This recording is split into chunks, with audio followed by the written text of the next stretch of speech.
Welcome to this main card episode of episode 153 of the Beefy Boys Breakdown. One of the only shows out there going over every single fight on every single card, which is why you should check out our prelim episode. Because man, if you're hardcore and you watch those fights and might as well, chat about them with us. Hop in our comments, check out our content. But yeah, man, we're here to the main card. Jerking the curtain on the main card is a pretty decent main card opener for an Apex fight night. Andrei Arlovsky, the 44-year-old former champion, plus 500, taking on Salsa Boy, Waldo Cortez Acosta at minus 700. 10-1 record coming into this one. And I bring up a lot of Chaelisms on this show. I'm sorry, can't help it, big fan. But when Chael brings up a point, when you get a minus 700, minus 1,000, minus 900, that's Vegas telling you that the fight shouldn't have been made, right? 100%, yeah, or that this is more like a walkthrough kind of a thing. It's almost like if when Alabama plays fucking South Alabama or Western Kentucky to open the season, it's like they're minus 900 or minus 800 on the technical line because they should smoke this team. Like you get the rare, ultra rare in this case, App State over Michigan. That's comparable to what you're asking Andre to do here. Or Weston Wilson for your betting pleasure. God damn it. But yeah, man, Arlovsky, the longest tenured UFC fighter, was taking UFC fights when the cards were still in the double-digit numbers in the early aughts. Wild that he's still fighting. And to be honest, though, he doesn't look ultra washed. Obviously, he's diminished and no longer elite. But performance wise, who performs better, Andrei Arlovsky or Tony Ferguson? I think that's an easy answer. Yeah, Arlovsky. Well, he's the way he's redefined his fight style, man. He fights so smart for a heavyweight. He just does not hang his chin out there. But also with that, he does not throw the same amount of power strikes he used to. He's not as fun to watch. Yeah. Oh, for sure. But I honestly wish Tony would give me a snoozy W or even a snoozy decision. You know what? The Tony comparison's really good just because, you're alluding to, Tony goes for it every minute of every fight, and Andre absolutely does not, and that's what's prolonged Andre's career, and that's what makes us want to see Tony retire. 1,000%, bro. Now I gotta say, for a minus 700 money line, I thought rounds 1 and 2 were super close. I mean, suspect I have winners. Close. I thought round 1 was super close, but I gave it to Acosta. I thought round 2 was super close. I gave it to Arlovsky. I mean, do you see it similarly? I see it identically. What's even funnier about that too is all 3 of the judges agree with this, which is rare. So for Arlovsky to win a round in a fight where he's a plus 500 dog, that's something, right? I guess you can call it a moral victory. Less. It wasn't like he survived an ass whooping, and then Cortez Acosta took off the third because he knew he had it locked up. It wasn't like that. No, he damn near won the first 2 rounds. There is a scenario out there first round he was close. Up on the scorecard. I was low key surprised to see all 3 judges go Cortez Acosta in 1. Because in round 1, Cortez Acosta landed 2 big shots, and they were big. There were some and they did hurt Arlovsky. They cracked the shit out of him. The other 3 minutes and 40 seconds of that round, or even 4 minutes of that round, Arlovsky was debatably winning. Now, he was winning snoozily without a lot of damage, so that's why when the big damage comes, you give it to Acosta. But, I mean, you could argue Arlovsky won 3.5 minutes of that round. In a round Well, he kind of did that more again in the second round, too. Just frustrated the shit out of Acosta, man.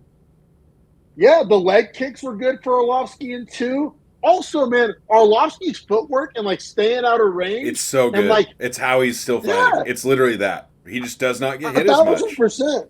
His range management is damn near elite. If you're talking about heavyweights, if that was a Madden rating of range management against ranked heavyweights, his was the upper echelon for sure. Yeah, man. So we both saw this fight pretty similarly. Now Acosta landed another 2 big shots, but Acosta was like whiffing, like straight up hitting air. Air, like big air too. Like it was visually bad.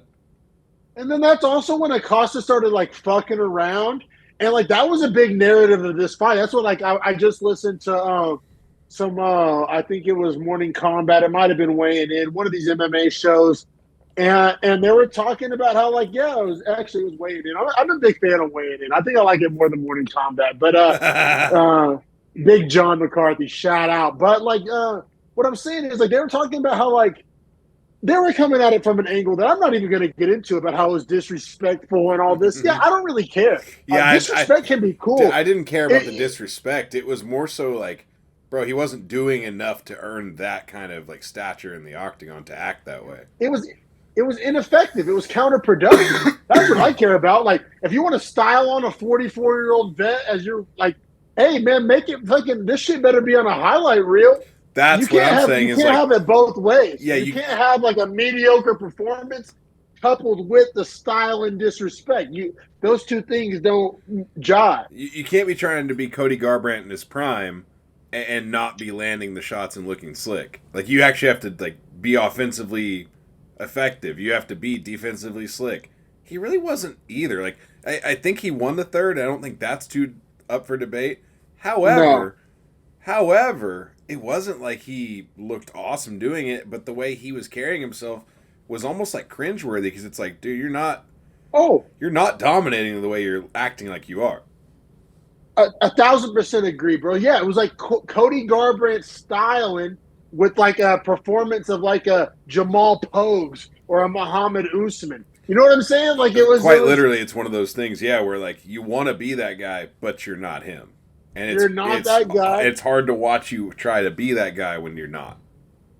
And like, literally having my notes that Cortez Acosta is a clown. Like he literally lost me as a fan. And it wasn't so much, like I said, the disrespect factor that John McCarthy was talking about. It was like you can't. It's like one of those ones where the guy in a football where a guy starts high stepping and then he gets like stripped, like hawked and strip fumbled. You know what I'm saying?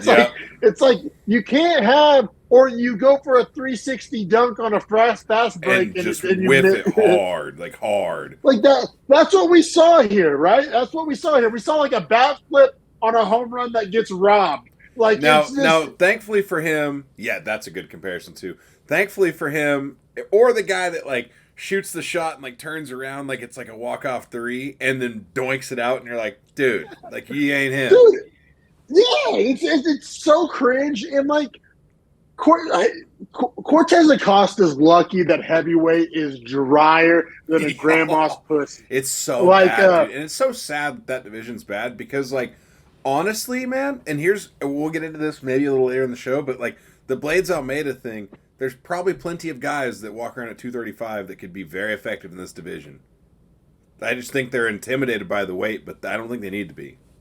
That's why, bro, whenever the rumors were humming about Peloton coming to heavyweight and fighting us, I'm like, sign me up, bro. These heavyweights ain't about it, bro. I mean, there's like 4 guys on the roster that are like legit. The rest of these guys are some clowns. I mean, seriously. And to be fair, I mean, in international wrestling and collegiate wrestling, limits what is it in heavyweight college? 285, I think. 265, maybe 275. 275, that sounds right. Anyway, whatever it is, there's plenty of guys, and like the most elite guys are usually 250, 245. So while that's still slightly bigger, that's like there's plenty of guys that are 235 that could be easily great. Heavyweight has 5 guys I give a fuck about. Tom Aspinall, John Jones, Almeida, and Gone. And I'm being generous by even including Gone in that. Like anybody else? I mean, maybe Shamil Gaziev. He's 1 fight in. Like maybe he ends up being that guy. But no, not Gaziev. I could say Blades is slightly interesting. Yeah, maybe if he strings a couple wins together. Well, I mean, I think him and Almeida is kind of the like whoever wins that gets the nod for interest. No, I feel you, but what I'm saying, bro, like I have probably more women's bantamweights that I give a shit about than heavyweights. That might be hyperbole, but like seriously, like the men's heavy.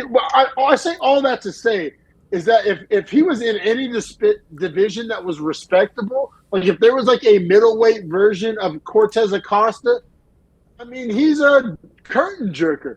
But they're so thirsty for young and new life in the heavyweight division that they're putting this guy on main cards. They're teeing him up against Andre Arlovsky. You can tell they're trying to build him. Bro, his fights in the UFC are Jared Vanderhaar, cut. Chase Sherman, cut. A loss to Marcos Rogério de Lima, which was like supposed to be his supposed entry shot to the top 15. Loses that in a decision. De Lima gets rocked by Blades, by Lewis horribly in his next fight. Yep. So it just kind of shows you MMA math always Lewis doesn't work that washed. way. Right, but yeah, if Lewis is 13 and he's clapping De Lima out of the rankings, like this guy's not even close. And then he has wins over Brzeski and now Arlovsky, and the Arlovsky's not like the best decision win. So, and the other ones are all decisions minus Brzeski. So it's like, yeah. I shit you not. Bro, Brzeski is my second to last ranked heavyweight, only above Austin Lane, who I think Austin Lane would get like finished in like lower end promotions. Like I think Austin Lane goes to like Game Bread and gets like Austin Lane's a good example of 60% athlete, 40% technique. I may go 90-10. Yeah, it's not a good. Maybe it's just not a good number combo to be in the UFC. No, bro. Like I legitimately have Jake Collier and Josh Parisian above Austin Lane and Lucas Brzeski. Like these guys are. I mean, this division's a fucking shit show, bro. Like Dontel Mays, I want to consider Dontel Mays a can, but the division's so ass that Dontel Mays is like a middle of the road guy, and he's like got like a 500 record. Bring back the crochet boss. We need Maurice Green. And he's over there taking L's in PFL. Bro, like, it's bad, bro. It's bad. Like I'm using another chillism here. There's not a 250-pound man that can fog a mirror that's, like, worth our fucking time watching. Seriously. Yeah, it's weird. Like, honestly, I think, like, Ryan Bader would do very well in the UFC if he was still in the heavyweight division. He'd be top 10 for sure. Top 10 for sure. I think there's a lot of light heavyweights. That would be. I think Alex Pereira is a top 5 heavyweight. Like seriously, I also think Vadim Nemkov could very well move up from light heavyweight and be a monster at heavyweight. Like I think there's plenty of guys like that cut a lot to get to 205. Jones is a great example of that. Like the biggest monster of all time at 205 that clearly should have been a heavyweight and now is. Yeah, after his prime is leaps and bounds above these heavyweights, not named Aspinall. No, I feel you, dude. That being said, we'll keep it pushing. Probably spend too much time talking about this clown show. 29-28 unanimous. But that's what I'm saying. 29-28 unanimous on a minus 700. Fuck out of here. Fuck out of here, Cortez Acosta. Seriously. You're making better sweat on a minus 700? Fuck out of here. Yeah, I agree. Terrible performance. Dauber fully down, really on both guys. I'm ready to see Arlovsky be done. I don't really want to see that test be in the octagon anymore. And he's only there because, like we just hammered to death, heavyweight is a dying weight class, so they're keeping guys like that just to sell fights in the weight class. But a guy that is not dying in his weight class and is fresh to it, well, I guess you could argue one guy's dying and one guy's not. We'll keep it pushing to middleweight. We have Phil Hawes taking on Bruno Hulk Ferreira. Let me get the odds real fast here. Phil Hawes plus 115, Bruno Ferreira minus 135. So pretty close by Vegas's eyes. Not that close when the fight took place. No, and I'll be real. I had Phil Hawes ahead of Ferreira in my power rankings. Not by a lot.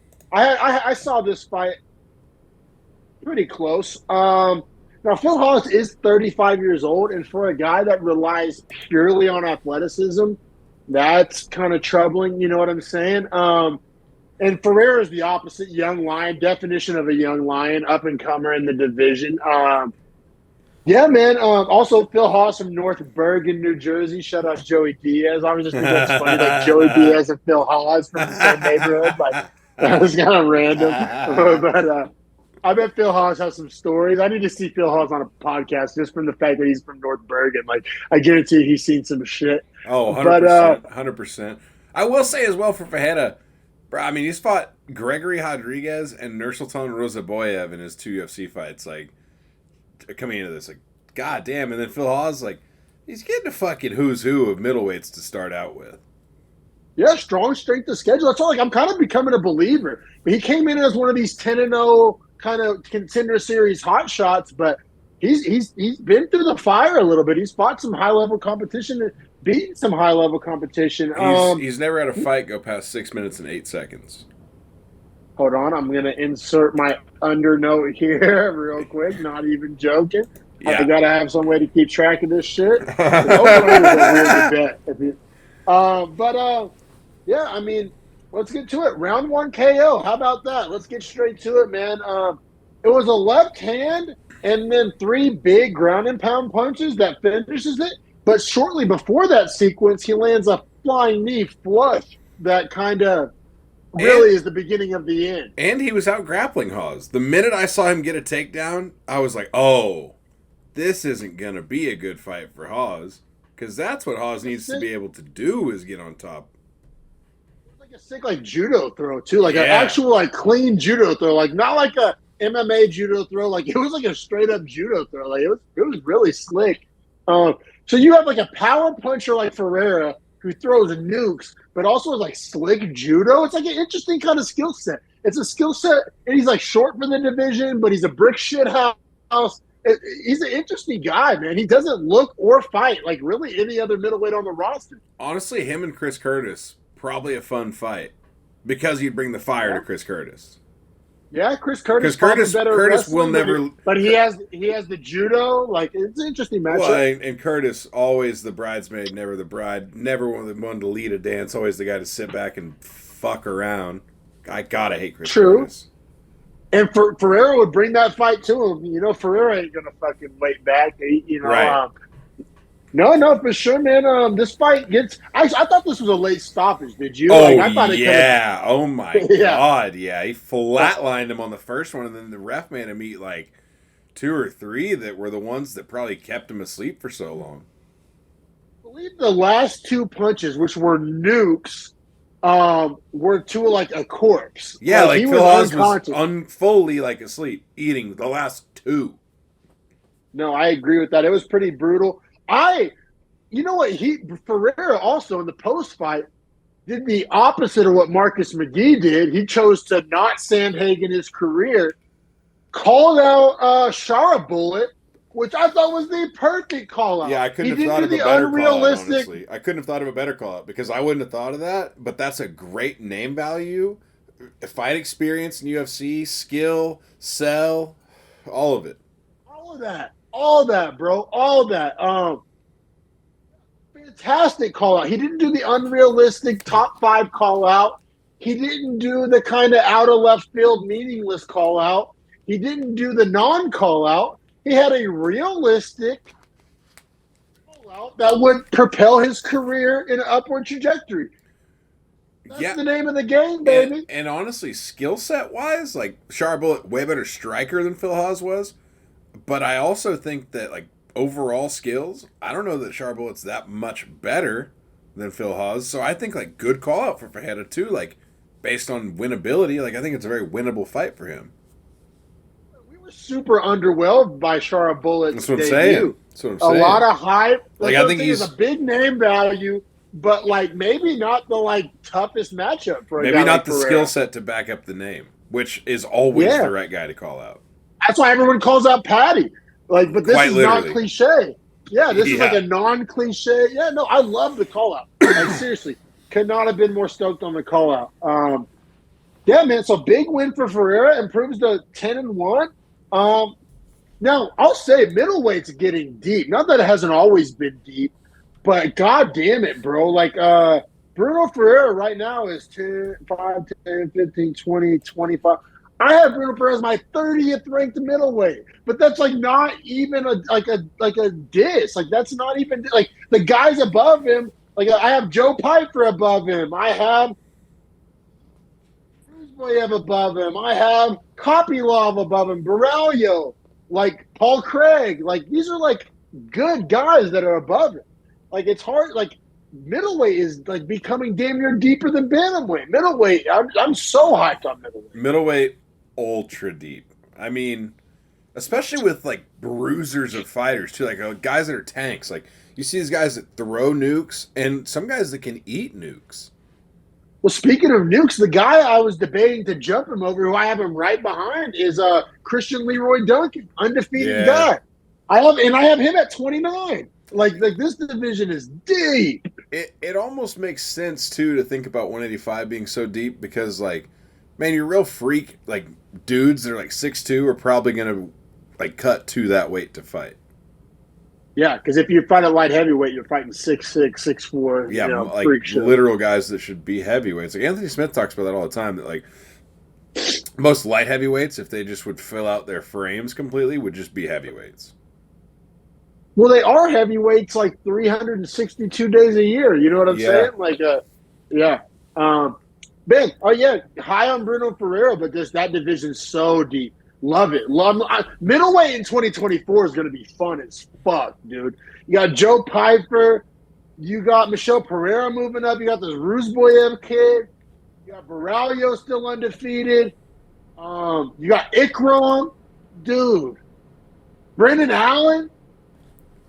Hamzat came to the division. Yeah, 85's where the water's hot. I mean, honestly, what's crazy too though is if Poton stays, I don't think he's really hearing too much out of any of these guys at 85. Like, I think Strickland is going to have like that belt could be moving around. Yeah, I think it might change. But also, we're talking about but the deep end, the deep waters of 85. Like the top 5 is still kind of the same. yeah, no, you got Izzy, you got Duplessis, you got Whitaker, Cannonier, Vittori. Allen's trying to, no, for sure, bro. But yeah, man, these prospects, like I said, the Pipers of the world. Israev is a dog. Alice Skarov. Ikram, I think, is going to be a problem for some guys. I think Ikram's going to be a problem. Ikram, bro, no, for sure, man. Baralio can be a problem for some guys stylistically, too. Even on the low end, you still got Chris Weidman hanging around. You got fucking Shabazian. You got Malkoon. Like, that's getting low towards the bottom, bro. I forget about Shabazian. Think about all the hype he had 3 or 4 years ago and how far all these other guys are ahead of him.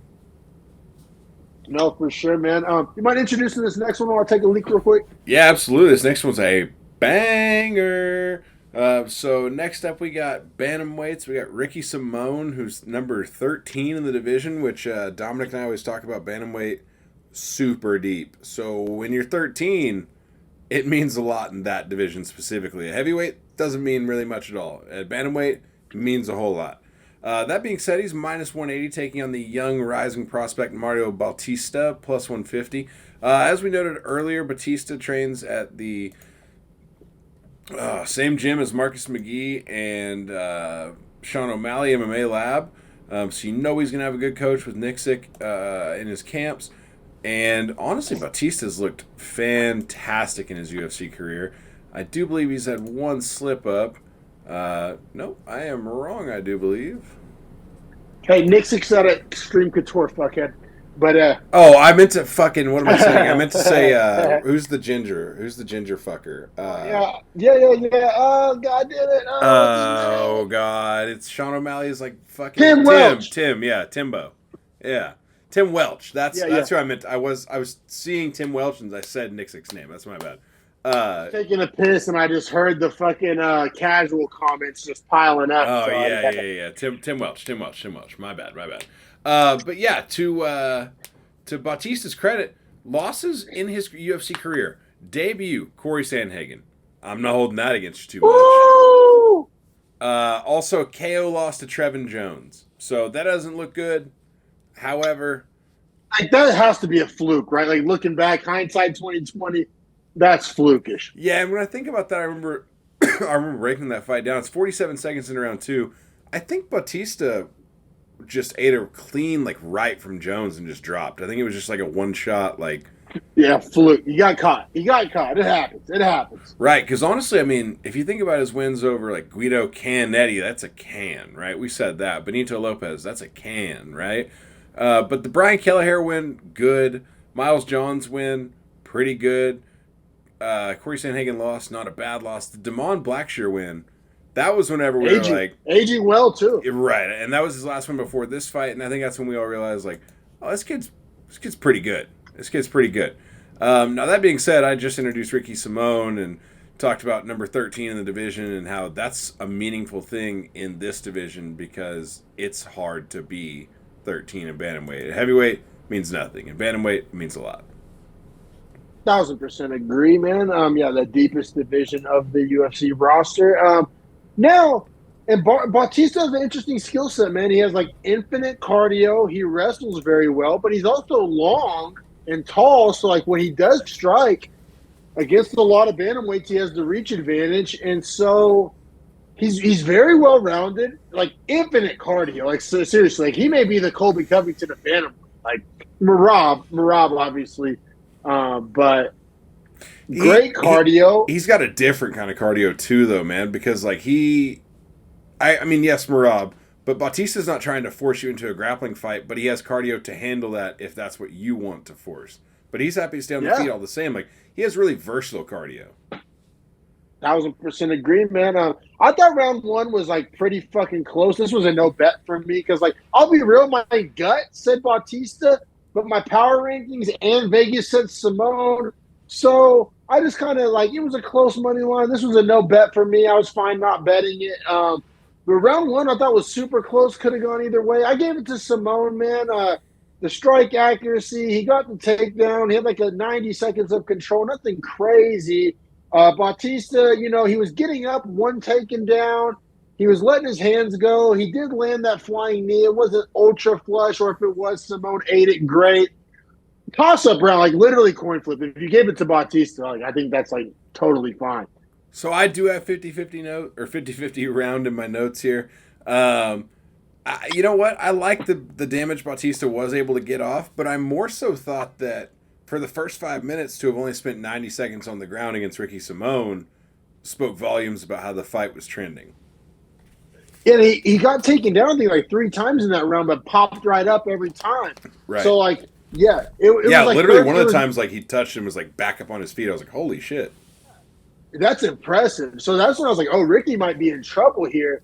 Because, like, if Ricky can't wrestle you, I mean, that's his path to victory. Let's be real. Cardio and wrestling. Well, and, like, just on paper and, like, on tape, he's not outstriking Mario Bautista. Like, that's just 100% facts. Also much shorter than Mario Bautista, too.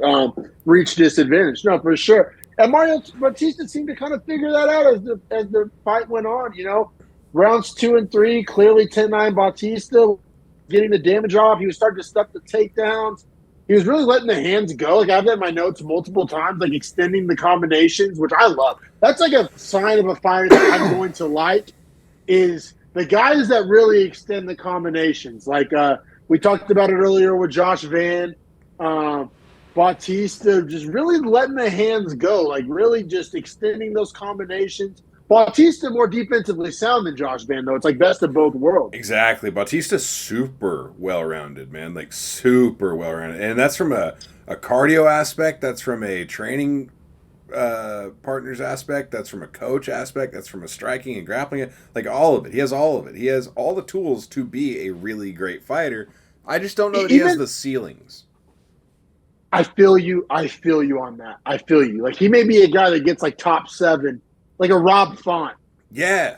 Like I think which he called out Rob Font, which is perfect. Which probably a really good call out, honestly. I mean, does win the fight. 2 judges 30-27. I had it that way. 1 judge 29-28. Sounds like you had it that way. But all of us acknowledging the first round being very close, which, you know, in hindsight, that's the round that if Ricky Simone, if you're going to beat him in a decision pretty dominantly, that's the one round he's going to give you the most trouble in, just based on energy and style. Totally, man. And then even like Bautista's striking in itself is well-rounded. Because he has great boxing, but he'll kick you, he'll elbow you, he'll knee you. Like, I mean, even that's well-rounded. And pretty good athletic, like, explosiveness, too. Like, he doesn't he doesn't look like he's going to be near as explosive as he is. Oh, yeah. He's Native American, and, like, if you're Native American, bro, you're either 300 pounds or you're a freak show. Like, there's not a lot of, like Poet talk, like, you get that rigid muscle, man, where you don't, like, look like you're, like, big, but you're scary. Yeah, just dense. And, density. Yeah. No, for sure. His ancestors were warriors, 1,000%. comes from the northern Nevada region, Winnemucca. I believe he's like, I don't know if he's Winnemucca tribe, but he's from Winnemucca, Nevada. So like he's yeah, no, I like Bautista for like more reasons than one. But yeah, man, great win, great call out. I think Rob Font's the perfect call out. And after the all the fallout said and done, I have Mario Bautista ranked significantly ahead of Rob Font. I think he beats Rob Font. And then now we're cooking with gas. You get you got Ricky Simone, decent name, right? Rob Font, bigger name. And you get like a finish over Rob Font, and we're off to the races here. We're talking top 10, top 5, Apex headliners. We're cooking with gas. You get a win. You get a win over Rob Font, especially if it's not snoozy. You get a bonus over Rob Font. We're cooking here. We're talking about Dominic Cruz. We're talking about Jonathan Martinez. We're talking about Song Yadong, like Umar. Like what? We're cooking with gas here. I also think for Bautista, man, prime, absolute like prime. I think for his weight and fighting like style, and he's 30 years old, and he'll be 31 in July. Like I think that's the absolute prime for his like bantamweight fighters. And that being said, he's on a 6-fight win streak. He's fought. Yeah, that was his 10th UFC fight. He's 8-2 in the UFC. Like he's seasoned. He's not some young hot shot. You're right. You can't just say they're hot. They're fast tracking him if you give him Rob Font. If anything, like kind of earned it. Oh, like super earned it. 6-0. What are we gonna do? Belong this guy? Like you know what I'm saying here? But also, so earlier I alluded to it on the prelims episode. Go check that out if you haven't seen it yet. But hey, do you call it blue balls whenever you're just getting stuffed? Yeah, but like you know who called out on Twitter, not even on the mic like a real dog, but on Twitter after the fights, gets on Twitter. Farid Basharat was calling out Bautista. That would be the cold take. That's what I was saying earlier. Like, go back and watch the prelims episode. I was saying Farid had some cold take. Bro, Bautista, I think, fucks up Farid or Javid. Either one. Agreed. They're too frail. They're too frail. Well, I think Marcus McGee, training partners with Bautista and O'Malley, those three, like, I think those bottom two, not O'Malley, obviously, like, I think those other two are closer to 10 than 15, and I think Farid and Javid are closer to 15 than 10. Farid and Javid, bro, they're weak, but they're physically weak. That's not like a tough guy take or trying to sound cool. Like, physically, compare them to a Marcus McGee, or like we said, the dense nature of a Mario Bautista, or hell, Ricky Simone for that matter, even the loser of this fight. Like physical strength-wise, they don't compare at all. I don't think. Maybe I'm wrong. I'll say it this way: Figueiredo is bigger than either of those guys. Oh yeah, and I'm saying 25 Figueiredo is bigger than those guys. You're probably not wrong. Yeah, bro. Just they're so weak. Like, bro, like Peter Yan, Henry Cejudo, Umar. I even think Dong is jacked. Song Yadong is fucking so jacked. All right, bro. All right, put it back in your pants. You're Song Yadonging yourself out over here, dude. I got the dong out, dude. But I guess we'll keep it pushing here, man. High on Mario Bautista. I moved him all the way up. Tell me if I'm crazy. I got Bautista 11 in my power rankings, sandwiched between Jonathan Martinez and Davison Figueiredo. I'm okay with that. I'm actually super okay with that. Honestly, a Bautista Cruz fight would be super fun too. It would. And that's why I think Cruz needs to retire. Because he's doing that John Jones shit of not wanting to fight the young guys, but not having the belt to back it up. Like, all right, Cruz. And also being number 10 isn't going to get you a whole lot. Like, if he was number 5 and holding out, like, all right, maybe there's a world where you're going to get that one last shot. No, I feel you, bro. Yeah, no, I'm kind of over Dominic Cruz. I have Mario Bautista ranked ahead of Dominic Cruz in my rankings, so fuck it. But yeah, man, we'll keep it pushing. I think a ball wash Bautista enough, but no, impressive bantamweight. Like to stand out in bantamweight, and it wasn't easy. It took 6 fights, 6 wins in a row in the hardest, deepest division in the UFC. But hey, he's earned my respect. Like, how could you be a naysayer? Like, what's your knock on Bautista? Like, he's not getting knockouts? Like, okay, cool. Like, I guess, but... Yeah, no, I don't really have it. Like I said, man, I mean 8-2 in the UFC, 6-0 before he got here, now 14-2 overall record. I mean, you see champions in the UFC that fight 10 fights and are 14-2. Maybe not No, for champions, sure. but you know. No, he's climbing. Like, and he's doing it the hard way, man. No fast track at all. Right. And Um, that's why I think it's fair to start giving him bigger jumps in matchup. Like, let's actually see where he's at now because, like, I mean, this was it. Ricky Simone. I mean, Ricky Simone's a fucking benchmark to clear and to win like easily, not easily, but like pretty. Like nobody's out on Twitter saying Ricky Simone won that. Like nobody. right. And I mean, he's been in the UFC since what is it, 2019? But he was 25 whenever he got in. So, I mean, yeah, you're talking about almost 6 years now of work. Yeah, I love it, man. I love it. Shout out Northern Nevada boys.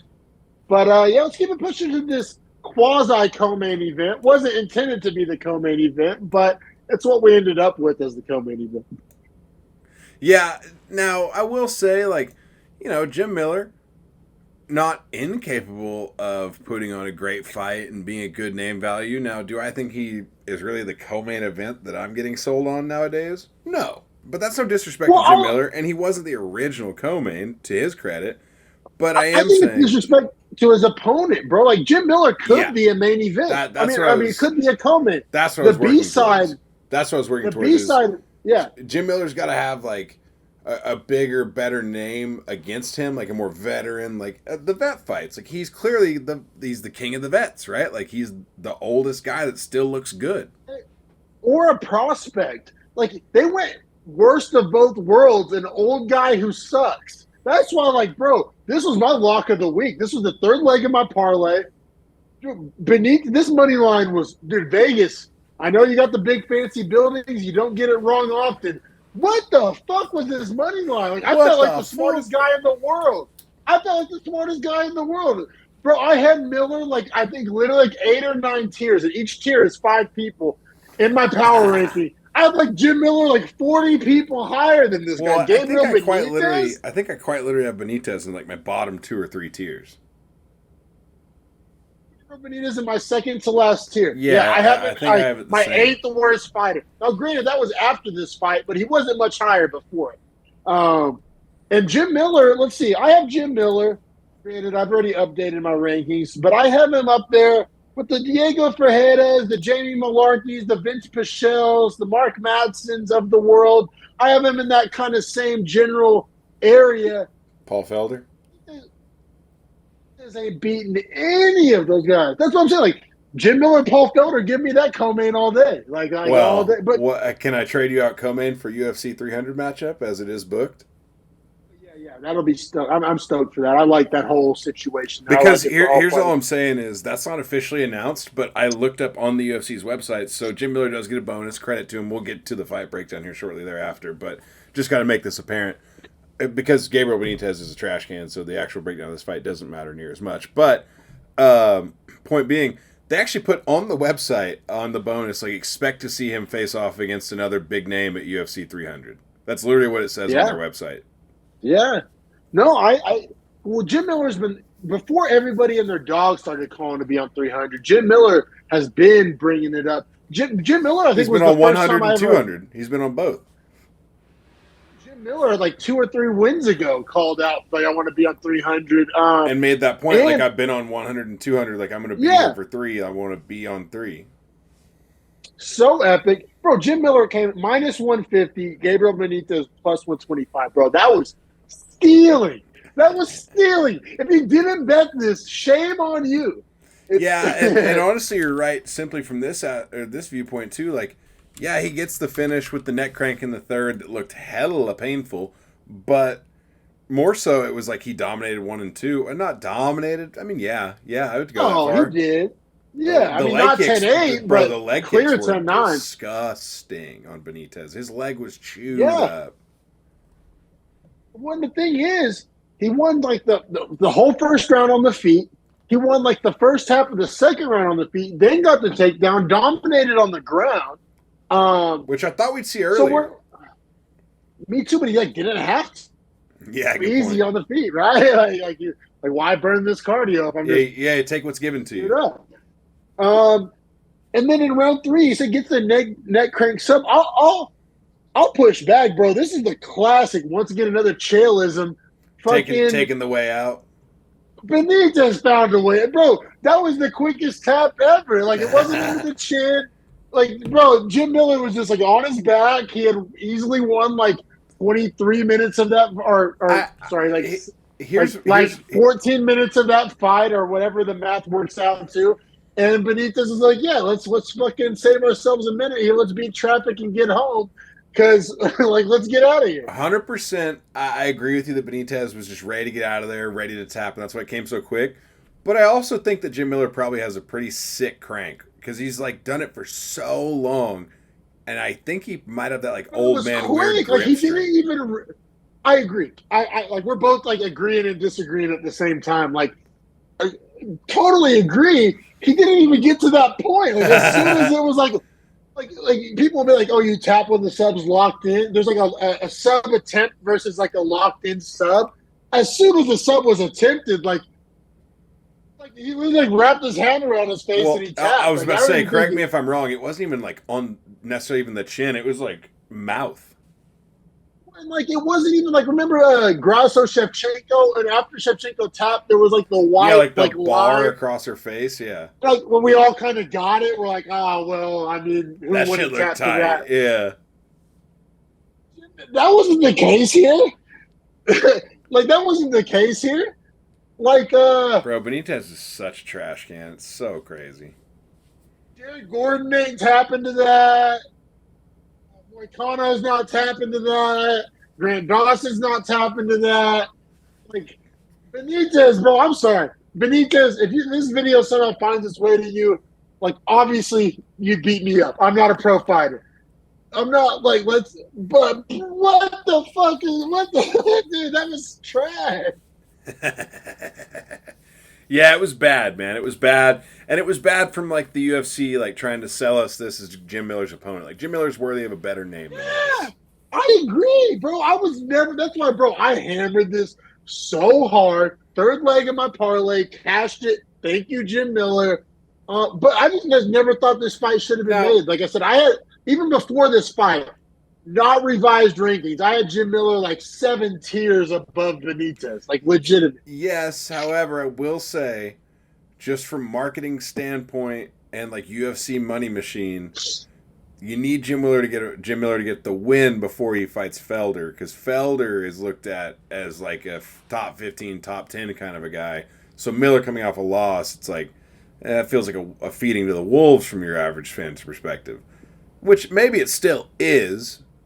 Yeah, Which I no, would even no. push See, back on that, but like, yeah, yeah, because I think it's going to be a pretty good fight. I think Felder's going to come out at the end of it, but I also think maybe that not ring. I though. The also think the ring retired rust. guy, I think the ring rust the would be tough for retired guy. Felder. Yeah. So all things considered, I just think Miller getting a win here very helpful to their promotion. Oh yeah, for sure, for sure. Great win for Jim Miller. Cash my parlay.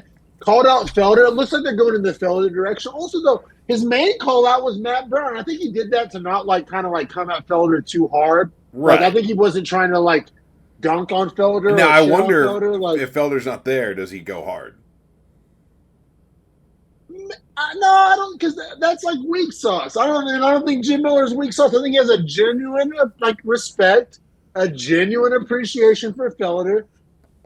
Um, and I think he genuinely knows that fight would be bigger than the Matt Brown fight. Yeah. So I think it's like that fine line. You want to call a guy out, but you don't want to like give him double birds. You know what I'm saying? Like you want to like. Now I will. I now speculation But here. Matt Brown, dude, that fight's sick as fuck too at 170. Now, pure speculation here. Let's just say Felder at 55 happens against Jim Miller.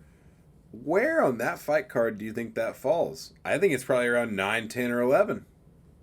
It's got to be prelims, right? Got to be prelims. But like like not early prelims, but like I earlier, would push like back. I'm going to say earlier on the prelims. It will not be the featured prelim or second to featured. Above the Bo Nickel squash match. No, Bo Nickel will be above him. Bo Nickel might even be on the fucking. Me? Bo Nickel will probably be the prelim, the featured prelim, actually. That's now. If Bo Nickel had an opponent, I'm here for that. Bro, Brundage. Brundage is my 11th worst middleweight. Yeah, it sucks that they're doing Bo Nickel, but that's the point. That's the whole point, is that he's going to go out there and just dust a guy. Like, why is that the point? We've seen it. We've been there. We've done that. Because he still is getting an increase in opponent's skill level, and he's only been striking since 2021. So forcing him to fight top 10 guys isn't really the move yet. Bro, not even top 10. Bruno Silva, Jacob Malkoon, Magomed, Chidi and Jokulani, Mikhail Oleksiejczuk, John Young Park, Gregory Rodriguez. I like the John Young Park. I haven't liked a lot of the other ones you've said so far. None of those are ranked guys. Yeah, but there's no point to. They're better than who he's fighting, but none of those guys have any name value except for maybe Iron Turtle. That's tough. That's tough. But hey, let's keep it pushing this main event. Yeah, no, I agree with you. Let's keep it pushing. Light heavyweight rematch. Johnny Walker plus 390. Ankalaev minus 520. When I saw this, I actually laughed. I was like, Jesus Christ, like, zero respect. I thought the first fight wasn't that far apart. No, I thought the same thing. My knee-jerk reaction to this money line was, that money line's out of line. But then the real test was like, if it's so out of line, put your money on Walker. Yeah, I couldn't. Yeah, I couldn't. I agree with you. It's so weird. Like, even at plus 390. Out of line? It's just the way he fights, man. It's just the way he fights. Like, even if he was, if he's minus 500, I don't feel good about it.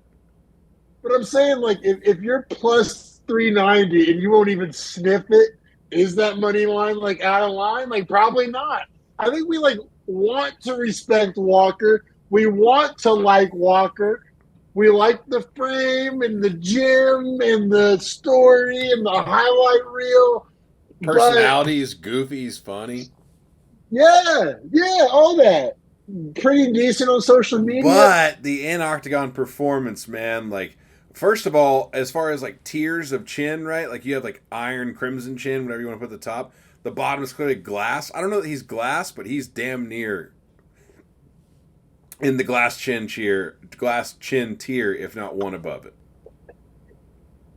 Yeah, he reacts to stiff shots maybe worse than any fighter on the roster. I mean, you remember when, quite literally, Jamal Hill put him out? Like, he stiffed him. But that's not the only one. There's, like, literally, like, a highlight reel that you could set, like, clown music to of Johnny Walker doing the chicken dance. Yeah, it's pretty wild, man, when I'm thinking about it, because, like, the Corey Anderson KO is pretty rough, too. Yeah. Jesus. A guy who's, I think, retired now and went on to be a Bellator champ, but... Now, it's weird, though, too, because Walker does have some wins that, like, age semi-well. Like the Ryan Spann win back in 2020. It's not terrible. Like, it's held up okay, I guess. Aging poorly, though. Like, Ryan Spann, I'm trying to dauber down on Ryan Spann. He knocked out Khalil Roundtree in under 2 minutes in 2018. I know it's a long time ago, but that's aging well at this point. So that's wild to me, because I actually have Khalil Roundtree ranked one spot above Johnny Walker. But you're right, Johnny Walker knocked him out, but everything they've done since that fight leads you to Roundtree, right? Like, what have you done for me lately? Well, it's a weird one for my rankings. The knockout of Paul Craig was pretty good. Granted, Craig obviously went down in weight since then. And is not a striker at all. Correct. And then the Anthony Smith win was pretty good. Then you have the no contest against Ankalaev, where I was like, I thought it was closer than it looked. Then you have this performance where, like, man, he really wasn't in this fight, was he? No. Actually, I'll push back. Round one was close. I was about to say, is it a hot take? I gave it to Walker. I did. I just went back and looked at my notes. I did. Now, one judge did give it to Ankalaev, but two judges agree with us here, Walker. I mean, and it wasn't. it was a lot of like axe kicks and like kind of like Johnny Walker wild techniques. And I don't want to say it was working. I guess maybe it worked. He won the round on my scorecard, but like nothing was landing flush. And it did seem kind of a little bit like you're throwing shit against the wall and seeing what sticks, Okay, right? that's exactly what I thought. Was that like for as much activity and all of it that it was, and like as close as he might have been on some strikes that were haymakers, he wasn't hitting those. And also, like, I just knew in my heart of hearts, like, there's no way this guy can do this for 25 minutes. Like, he's gonna eat a hard shot once Ankalaev figures out this timing. Bro, I mean, to a T, that's what happened. Ankalaev wasn't super active in round one, kind of got his reads, downloaded the information, is the cliche you'll hear broadcasters say. In round two, though, he came out and put that information to work. Yeah, I mean, Ankalaev looked like a different guy in round two. He knew he like kind of. It's like, have you ever played with like a big dog but a puppy? Like I used to be around this Airedale puppy that like came up to like my fucking sternum, was huge, had sharp claws, but you just let it kind of get it out of its system and it would chill out. And that's kind of like what Uncle Lion did with Walker here. Yeah, and I always forget this, man, but to Ankalaev's credit, he has one loss in the UFC in his career. It's his debut against Paul Craig back in 2018, and he lost with 1 second to go in the I was fight. about to say he won like Like, 99, literally 99% of that fight. yeah, I got subbed with 1 second to go. Like Paul Craig, like pulling the hottest iron out of the fire. And then, but he also has what? He has the one draw and the one no contest. So it's like he Right. hasn't been taking L's, but he hasn't been getting wins. So it's like hard to juxtapose. Right, and then it's also like the Praknio and Abreu, Clydes and Abreu wins, and Dalci Lungiambula don't really mean anything. Two KOs over Jan Kutalaba, the one like very mysterious, like bullshit one, but then a real one.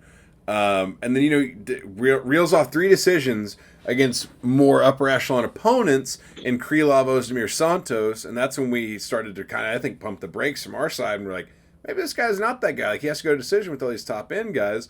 Then he KOs Anthony Smith. Who doesn't? I know. And then gets that title shot against Blachowicz. You felt proud about that, didn't you? And then gets that title shot against Blachowicz. And honestly, from that point to now, like, I've been kind of still daubered down on the guy.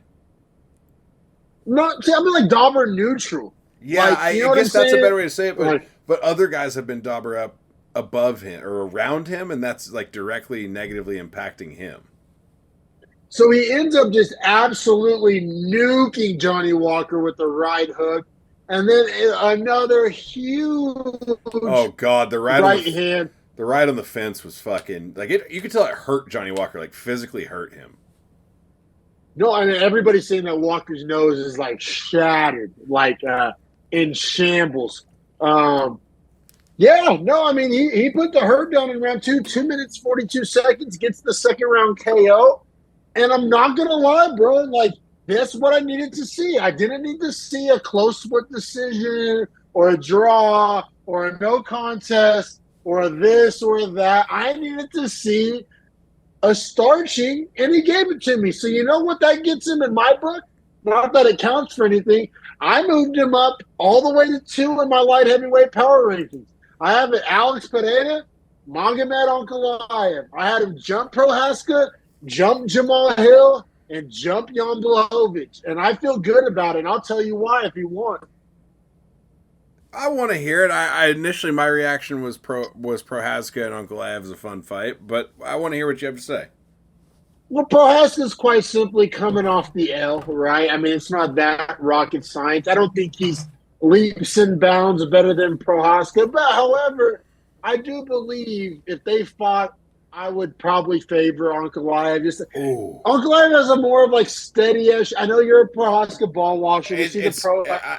Yeah, you see the poster back there. But it's not that. It's the style. Like, I said this for Poetan too, but Poetan has crazy power and will go for it. But Yuri makes you, like, fight him. And Ankalaev is notoriously bad at fighting when the guys do that to him. Like, when Blachowicz brought it to Ankalaev, it was a problem.